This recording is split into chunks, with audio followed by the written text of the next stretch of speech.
നമ്മുടെ പ്രൊഡക്റ്റ് ആമസോണിൽ ഞങ്ങൾ നോക്കുമ്പോൾ ഭൂമിക വേദിക്സ് അടിക്കുമ്പോൾ ഭൂമിക ആയുർവേദിക്സ് എന്ന് പറഞ്ഞിട്ട് ഞങ്ങളുടെ സെയിം ഡിസൈൻ, ഞങ്ങളുടെ സെയിം ബോട്ടിൽ, ഞങ്ങളുടെ സെയിം ലേബൽ എല്ലാം വെച്ചിട്ട് ഡൂപ്പ് ഇറങ്ങിയേക്കണം.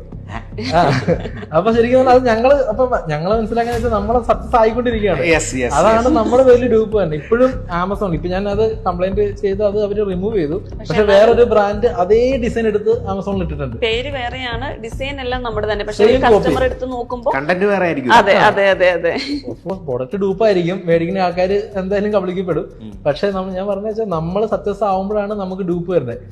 ആ ഒരു ലെവലിലേക്ക് ഞങ്ങൾ ചിന്തിച്ചു കഴിയുമ്പോൾ ഇത് ശരിക്കും പറഞ്ഞാൽ നമ്മളെ ഫോളോ ചെയ്യുന്ന കുറെ പേരുണ്ട്. വേറൊരു ഇൻസിഡന്റ് വന്നിട്ടുണ്ടെങ്കിൽ കഴിഞ്ഞ ദിവസം ഞാൻ വെറുതെ ആദ്യം നമ്മൾ രാവിലെ തന്നെ ഞാൻ ഇൻസ്റ്റാഗ്രാം ഒന്ന് എടുത്ത് നോക്കി. ഇൻസ്റ്റാഗ്രാം എടുത്ത് നമ്മൾ കമന്റ് സെക്ഷൻ നോക്കിയപ്പോൾ സാധാരണ കമന്റ്സ് നമുക്ക് എല്ലാം പോസിറ്റീവായുള്ള കമന്റ്സ് ആയിരിക്കും വരുന്നത്.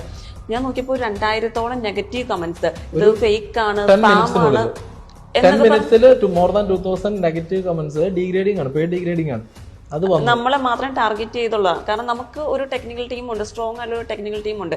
അപ്പൊ ഇവര് മെറ്റയുടെ ടീമുമായിട്ട് ഡിസ്കഷൻ വെച്ചപ്പോൾ ഇവര് പറയുന്നത് ഇത് നിങ്ങൾക്ക് എതിരെ പെയ്ഡ് ആയിട്ട് ചെയ്യുന്നതാണ്, ശത്രുക്കൾ ചെയ്യുന്നതാണ്. ആരൊക്കെയോ നമ്മളെ ടാർഗറ്റ് ചെയ്യാന്ന് പറഞ്ഞാൽ നമ്മൾ വിജയിച്ചോണ്ടിരിക്കുകയാണ്. കോമ്പറ്റീറ്റേഴ്സ് തന്നെ ആയിരിക്കും. ആയിരിക്കാം അല്ലാണ്ട് വേറെ ആരും ചെയ്യും.